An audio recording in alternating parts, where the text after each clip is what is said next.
Okay, with the market out of control in this city, many people searching for affordable or even social housing, one solution that worked decades ago has seemingly been forgotten. Cooperative housing proved to be a model that offered opportunities for those with different levels of income to come together and live in the same community with a sense of ownership at the same time.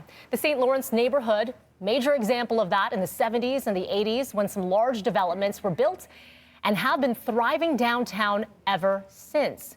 City News reporter Mark McCallister joins us live now in the St. Lawrence community. And a lot of people are saying, okay, so that was decades ago. So where are we today? Good morning to you, Mark. Good morning. Well, let's describe the area I'm in right now. You can see people playing basketball behind me on a court in the middle of this neighborhood that was considered a model decades ago.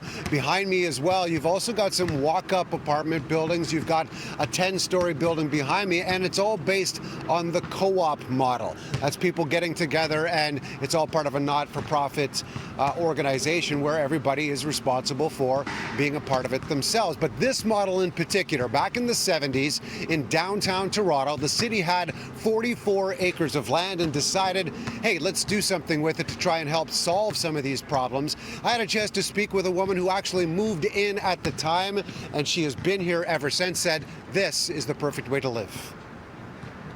For average family, this is the kind of housing that allows people to live a good life without having to have a lot of savings. Nowadays, of course, the average family can't afford to buy a house.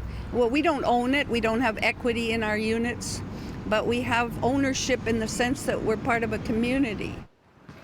Okay, so indeed there are challenges today, especially in the last year and a half that we've seen when it comes to affordable housing. So why don't we see more of this implemented across the city?